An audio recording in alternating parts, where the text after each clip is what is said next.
simplifying a complex, confusing world. The Explainers, only on The Podcaster. Tigers, lions, leopards, panthers, lynxes, snow leopards, and cheetahs. Our fascination with the big cats of the world has a storied history. We are in awe of them, we find them beautiful, we find them scary, and that is precisely why humanity has always wanted to either tame them or kill them. Not too different historically from how the world has dealt with women, but that is a different podcast. The point is, so many mythologies are rooted in somebody vanquishing one of these big cats. And one such big cat has been in the news. And that is the point of this inaugural episode of The Explainers. I am an explainer giving this explainer on The Explainers because I got some explaining to do. This time, it's about cheetahs in India. Are they being introduced or reintroduced? Have they ever been indigenous to this country? Is Kuno a good habitat for them? What do the cheetahs need to survive? And will they survive here in India? Does the government's plan that it will actually rehabilitate the grasslands have any merit at all? Do the indigenous cats and other wild populations face threats from the cheetahs? And do the cheetahs themselves face threats from these animals? Whose great plan was this? Where were the origins of this plan? Is it harebrained or is it foxy? Animal metaphors, ding, ding, ding. Has there been resistance in the courts to this plan? And what is the latest news about these cheetahs that have come from Namibia? Now, you may have heard spirited debates about the same on television. With spirited, I mean there was too much shouting and you turned it off, which is precisely why Harish, my colleague, and I sat down with books and papers ranging from, I'm not even lying, from the mid-1800s all the way to what's going on now. Second Life, India's cheetah gamble. What is it all about and what do the experts have to say about it is the topic of the very first episode of The Explainers.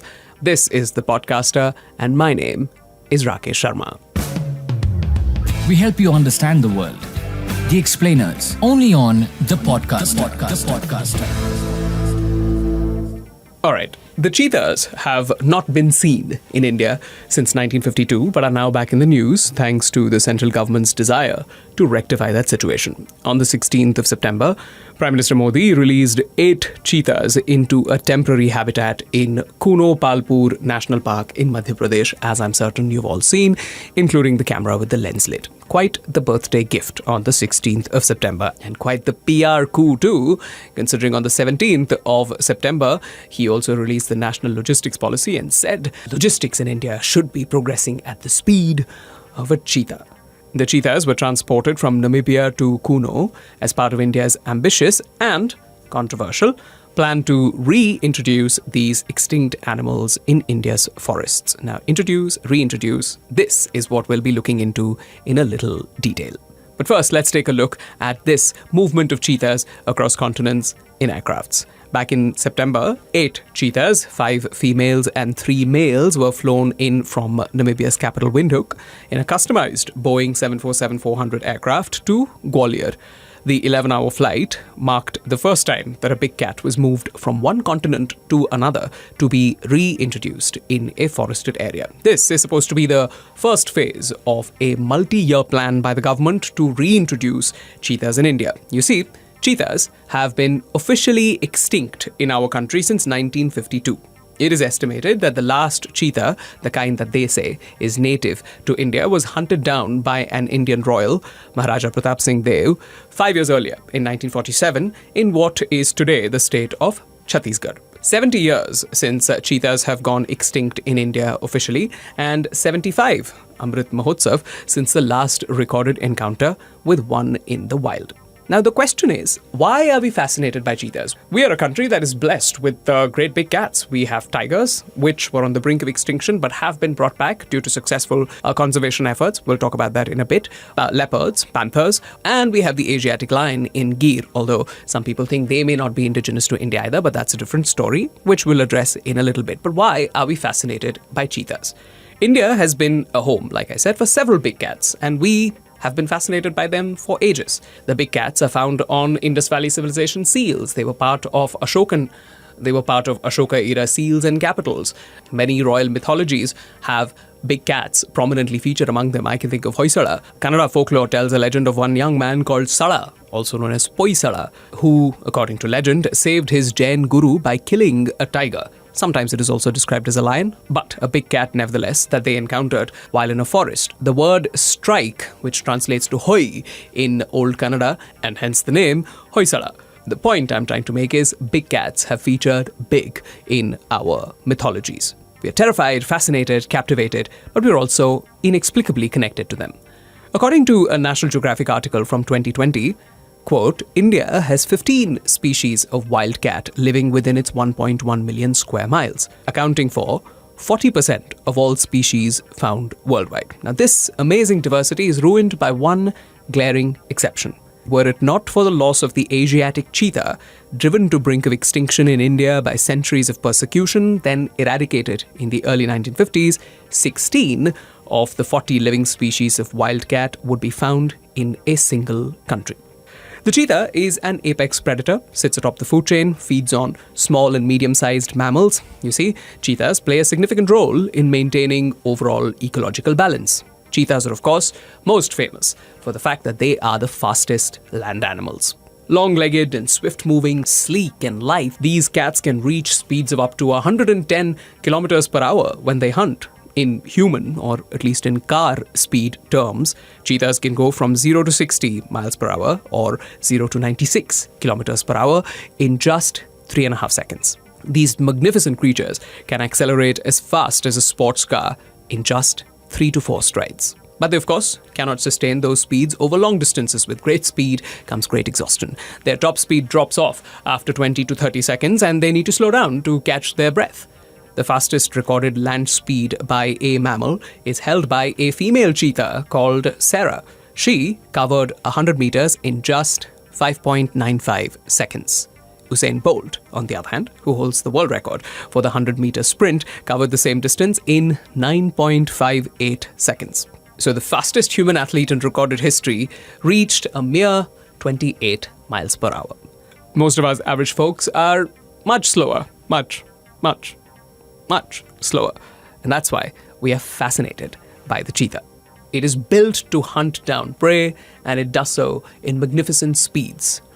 For a people obsessed with speeds and races and who comes out on top, the fascination for cheetahs is easily understandable. It's a mix of culture, prestige, and an almost visceral fascination with apex predators that translates to the kind of place cheetahs occupy in the public imagination. Also, they're lithe, pretty, and have an adorably counterintuitive meow instead of a blood-curdling roar. Have you heard a cheetah roar?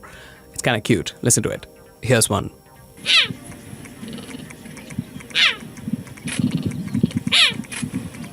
Here's another.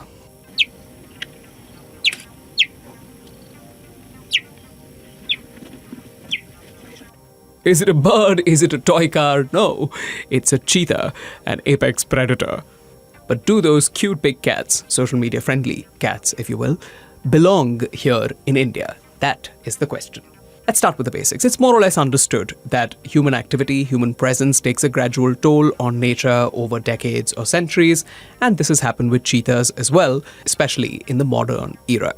But things were not always this dire. It is estimated that there were approximately 1 lakh cheetahs around the world at the start of the 20th century. By 2016, this was down to under 7,000.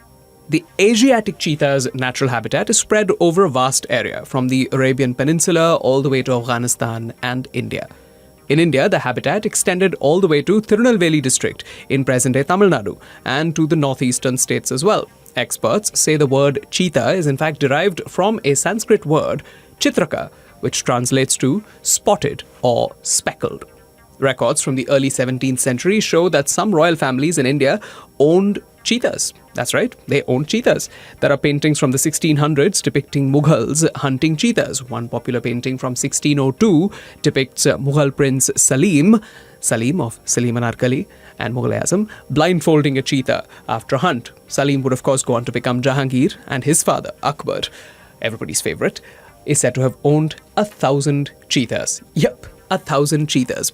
Now, where did this claim come from? Well, Divyabhanu Singh, a former vice president of the Bombay Natural History Society, noted in his book, The End of a Trail, The Cheetah in India, that Akbar, who ruled between 1556 and 1605, had 1,000 cheetahs. They were used for hunting black buck and gazelle.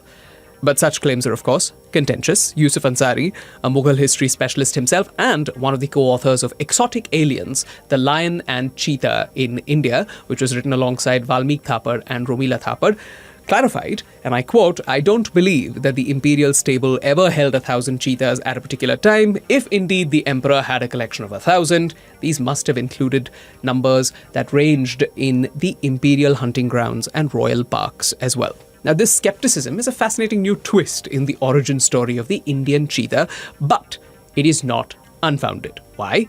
Well, strap in, because the truth is about to get a little bit weird. Some experts claim that there is no such thing as an Indian cheetah. Nope, nada.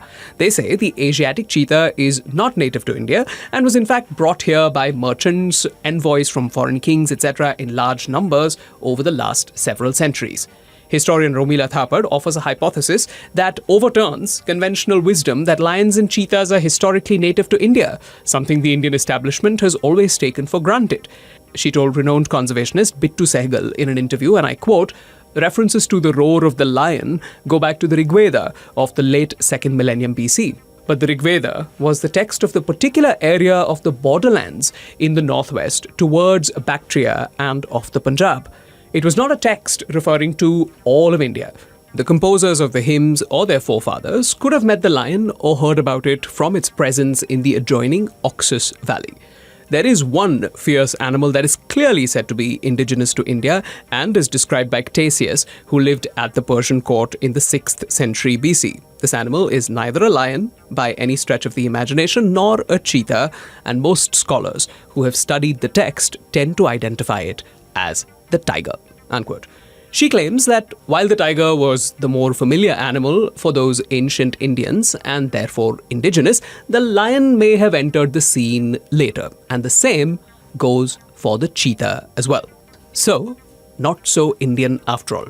Just like all the most popular dishes that we consider Indian and claim Indian are not actually Indian, but that is for another podcast. Now, this unexpected twist is not a claim just from Romila Thapar alone. The origins of the cheetah in India remain murky. A 2008 PhD thesis titled "Forest of Lions and Men, Human-Animal Relationships in the Gir Forest, India" by Sheena Singh of the University of Virginia went on to say, and I quote, "As for the Asiatic cheetah, the cat specialist group of the International Union for Conservation of Nature, IUCN, took a position in 1981 that it would be sufficient to conclude that cheetahs were not native to Rajasthan, a state encompassing the most apt environment to support a wild cheetah population." In his thought-provoking and in many ways groundbreaking book, Exotic Aliens, that I mentioned earlier, conservationist Valmik Thapar backs the claim that neither the lion nor the cheetah is indigenous to India. He said, and I quote, "With cheetahs, there are endless tributes and gifts during the Mughal period and literally hundreds from Africa early in the 20th century. Both lions and cheetahs, therefore, have African connections in their history in India. I reached my conclusions because the number of lions and cheetahs were never sufficient for them to have been a distinct species in India. Cheetahs roamed across India on leashes and in their thousands. This was an imported royal pet, and many escaped during their training and on sport hunts with human handlers." Unquote. Now, this speculation can't be dismissed offhand. You see, despite the claims of large numbers of cheetahs during the Mughal era, breeding cheetahs for hunting and keeping them in captivity has been a notoriously difficult problem, one that never has had an answer, and so their population declined. In fact, there is only one recorded instance of a cheetah litter ever being bred in captivity within India.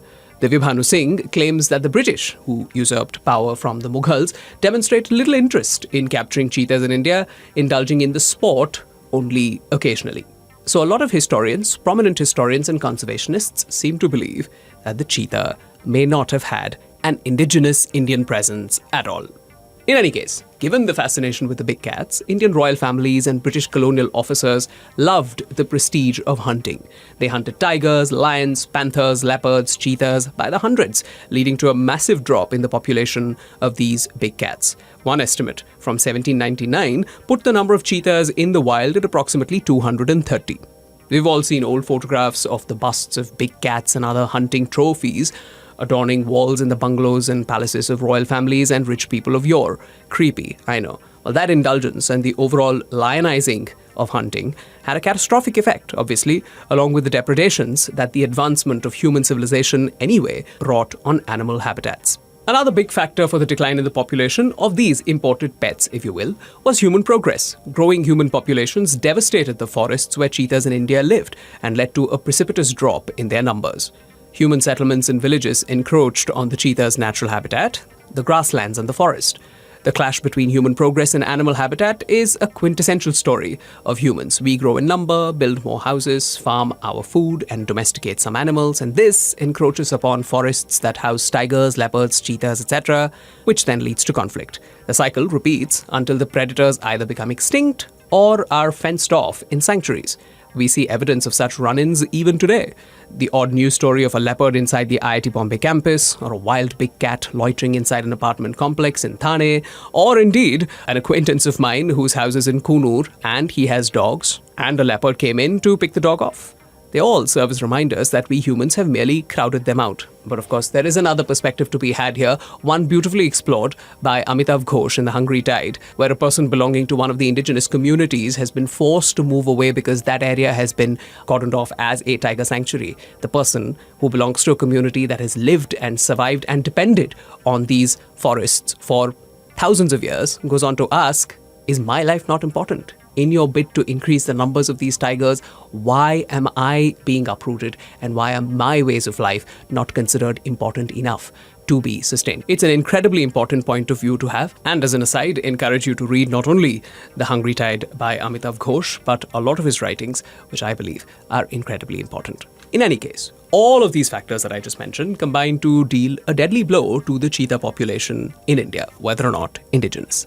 So in an effort to restore this dwindling population, various Indian princes imported around 200 African cheetahs between 1918 and 1945. That's right, as Europe lurched from one great war to another, the first to the second, India's royal families worked to restore India's cheetah population by importing African cheetahs. That does sound like a situation that we are in right now. History does not repeat, it does rhyme. Despite all that, the Asiatic cheetah is now close to extinction. Well, more like on the brink of it, really. A nudge or two, and it's gone forever. It has been extirpated or eradicated locally in the entire habitat from Arabia to India, except in one place, and that's Iran. At last count, only a dozen or so cheetahs survive across Iran's hinterland. Even Iran has had problems. It used to have hundreds of cheetahs up until the 1970s, but it has just 12 recorded cheetahs in the wild today.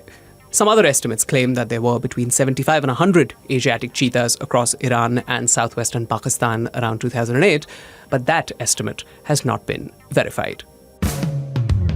We help you understand the world. The Explainers, only on the podcast. Let's now circle back to the now. Is Kuno the right home for African cheetahs? Now, first of all, there's a difference between African cheetahs and Asiatic cheetahs. I'm not going to bore you with those differences, but the split happened perhaps 32 to 67,000 years ago. African cheetahs are bigger, Asiatic cheetahs are slightly smaller. The Asiatic ones have a more powerful neck and slender legs in comparison to the African cheetahs. Now, they came to Kuno. Why Kuno? Back in 2010, a 2-year survey scanned for favorable conditions across 10 possible locations for reintroducing cheetahs across Gujarat, Rajasthan, Chhattisgarh and Madhya Pradesh. Finally, Kuno Palpur National Park in Madhya Pradesh was chosen as a suitable habitat with an adequate prey base. The park is part of the Shivpur-Shivpuri deciduous open forest landscape, has an area of about 748 square kilometers. Among India's sanctuaries, Kuno, they said, bears the closest resemblance to the eastern Namibian landscape, which is home to the 8 cheetahs flown in from Namibia, with dry savanna forest, scrubs and grasslands, as well as the perennial Kuno River flowing through the terrain. Kuno, they said, could provide one of the best chances for cheetahs to acclimate to Indian conditions. But there are, of course, conservationists who claim that this is simply not a suitable area for the cheetah. The cheetah needs open, wide landscapes where they can actually generate the speeds that they are known for. They cannot be bumping into obstacles such as boulders or trees or what have you. They need open landscapes as you would find in the savannas. Some other experts, though, believe that with adequate preparations, it can sustain as many as 21 cheetahs.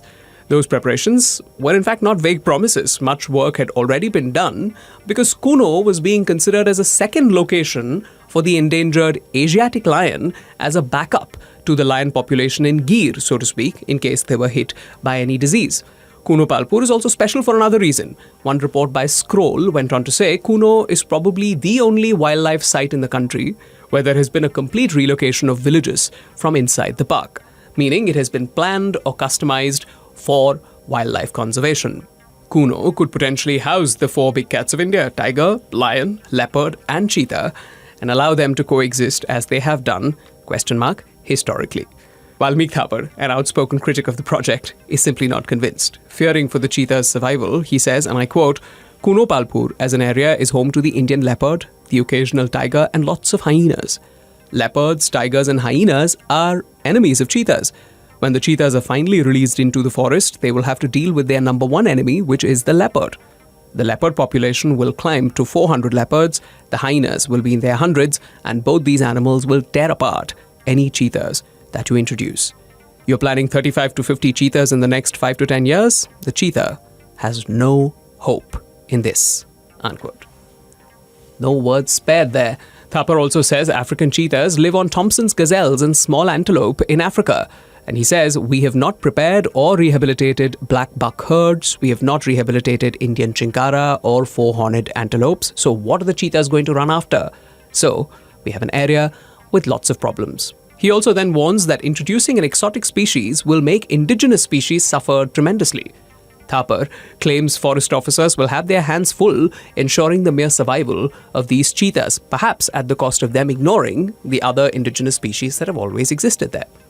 Vaibhi Jhala of the Wildlife Institute of India told the Indian Express that a 4-member delegation from South Africa, which visited the parks in Kuno and adjoining Ranthambore in September, was initially apprehensive about the survival of cheetahs in India. He went on to say, and I quote, the delegation saw that tigers, which are fiercer than cheetahs, were living in Ranthambore with merely a boundary wall dividing the forest area from the rural population. The cheetahs are far less a threat to human life and livestock. So clearly there are risks and payoffs. The most obvious challenge that this project faces is the lack of adequate prey in Kuno for the African cheetahs. But Indian officials claim that Kuno has a very good prey base for cheetahs, comprising, like I said earlier, the 4-horned antelope, chinkara, nilgai, wild pig, spotted deer and sambar. Another concern is that the introduction of the cheetah into India will bring new diseases in the country, or that they would die from diseases picked up in India. While some experts have tried to assuage those fears, it remains to be seen how the cheetahs adapt. Now, this is a good time to also remember that cheetahs are notoriously difficult to breed in captivity. As many as 35 cheetahs have been brought to India over the decades, but all of them died in 6 different zoos in India: Hyderabad, New Delhi, Kanpur, Kolkata, Trivandrum and Mysore. Reports say that they died due to improper care and diseases, but whatever the truth may be, the reality is that cheetahs have been very difficult to sustain in India. Professor Adrian Todif of the University of Pretoria has been closely involved with this plan. He says he's estimating that at least 50 or 60 cheetahs will go to India within the next 5 or 6 years, and he also thinks there'll be a lot of scientific collaboration and so on and so forth. He did highlight a uniquely Indian problem that free-roaming cattle may be a major challenge to the introduction of cheetahs in MP and Rajasthan, and the officers are not doing anything about it. It's cows in India, Professor Todif. Get with the plan. Nobody does anything about them. But he does remain cautiously optimistic. He says, I saw the level of enthusiasm of the guards and the conservation people in Kuno. They're very excited, and they also realize what responsibilities are on them to look after these animals. So on the one hand, there are experts and specialists who claim that this particular habitat is A-OK, the cheetahs will survive, there will only be a growth in the number, and they have enough prey to sustain themselves. And on the other, there are several experts and specialists who say, no. Simplifying a complex, confusing world. The Explainers, only on The Podcaster. Now, whose plan is this reintroduction and what precedent does it have? This has been in the conversation ever since the 50s. A 2015 research paper by the Center for the Advanced Study of India at UPenn, University of Pennsylvania, noted that in 1955, the then State Wildlife Board of Andhra Pradesh suggested the reintroduction of the Asiatic cheetah in at least 2 districts of the state. Journalist Aditya Tarar noted last month that in the first meeting of the Wildlife Board in independent India in 1952, the government had suggested daring experiments for their conservation, calling for special priority to the protection of cheetahs in central India. That review, of course, led to more studies and eventually negotiations with the government of Iran, which fell through for more than one reason. There was political instability because the Shah just had been deposed, and because of all of those issues in Iran, no real headway was made. Again, sounds familiar, no? Another story claims that Iran did agree to give India a pair of cheetahs in exchange for a pair of wild lions, but Gujarat said, nope, no lions from us. Then there were talks with the Kenyan government in the 80s, and no result. And there were already talks in the early 2000s with the Namibian authorities, and I don't know where that went. But interestingly, India also requested Iran, once again, for access to the Asiatic cheetahs in an attempt to clone them at the Center for Cellular and Molecular Biology in Hyderabad. Yup, cloning. I mean, don't tell me I didn't warn you. A lot of this reads like satire. In any case, enter Jairam Ramesh. He was Minister of State for Environment and Forests in 2009, and as part of the UPA-2 administration, launched something called Project Cheetah, which is clearly inspired by Project Tiger, which had been so successful in reviving the numbers of tigers. The numbers of tigers in 1973 were as low as 268, and now we might have anywhere between 2,600 and 3,300. So, exciting. So, Project Cheetah. Jairam Ramesh recently shared a letter from 2009 where he instructed Dr. M.K. Ranjit Singh of the Wildlife Trust of India to prepare a detailed roadmap for the reintroduction of cheetahs in India, including potential sites for the reintroduction. Now, just as a sidebar, hunting of tigers was allowed by the government of India, and a tiger shoot, complete with travel, boarding, etc., cost you 40,000 rupees, or about 10 lakh rupees in today's money. Do you know when the licenses for this hunting were finally abolished? 1970. That, of all the things I found in this story, I found the most mind-blowing. In any case, Jairam Ramesh wanted to adopt a similar approach of wanting to revive cheetahs in India, and it looked like it was taking shape until came down the hammer of the Supreme Court in 2013. The Supreme Court stated in its order, and it's good to hear this, at this stage, in our view, the decision taken by the Ministry of Environment, Forest and Climate Change for introduction of African cheetahs first to Kuno and then the Asiatic lion is arbitrary and illegal and clear violation of the statutory requirements provided under the Wildlife Protection Act. The order of the MOEF to introduce African cheetahs into Kuno cannot stand in the eye of law, and the same is quashed. And there died that dream, and the cheetah program was put on the back burner. And 7 years later, in 2020, the National Tiger Conservation Authority approached the Supreme Court for the reintroduction of cheetahs in India. This time around, the Supreme Court was, surprise, surprise, amenable to the idea, and the government released a cheetah action plan in 2021. So this is a story of how it all came to be, for it to conclude in an extraordinary soundbite, because, well, Modi ji declared there is a connection with the launch of National Logistics Policy and the release of cheetahs on the same day. We want our logistics to move at the same speed of the cheetah. पहले हम कबूतर छोड़ते थे, आज cheetah छोड़ रहे हैं. Wow. But how are things going in Kuno? Well, Kuno authorities are facing delays in issues like electrification of the park's outer fence, clearing of dense vegetation that could impede the cheetahs, safety risks from open wells, water supply issues, adequate tracking equipment, meat storage facilities, etc., etc. But according to the Cheetah Action Plan, 40% of tourist revenue would be ploughed back in the buffer zone towards local community welfare, with preference to those communities that have been resettled from within Kuno. You know, jobs, guides, guards, safari organizers. We'll be training them for these jobs, says a forest officer. Well, another 12 cheetahs are expected from South Africa in the near future. 5 to 10 cheetahs will be introduced annually in India over a period of 5 to 10 years. Many more locations like Bunny grasslands in Gujarat and the Desert National Park near Jaisalmer in Rajasthan will also be prepared for this next phase of Chitraks coming back in. So the question, at least in my mind, is any need But of course, the bigger question is, will this be a failure or a success? Only time will tell. We have tried to provide you what one side has to say, what the other side has to counter that with. Do write into us and tell us what you think. social@thepodcaster.in. I'd love to hear what you have to say. Until the next time, this is me, Rakesh, signing off on this inaugural episode of The Explainers. We'll be back next week with another explainer, trying to explain things to ourselves along the process. Thanks for joining us. We help you understand the world. The Explainers, only on The Podcaster.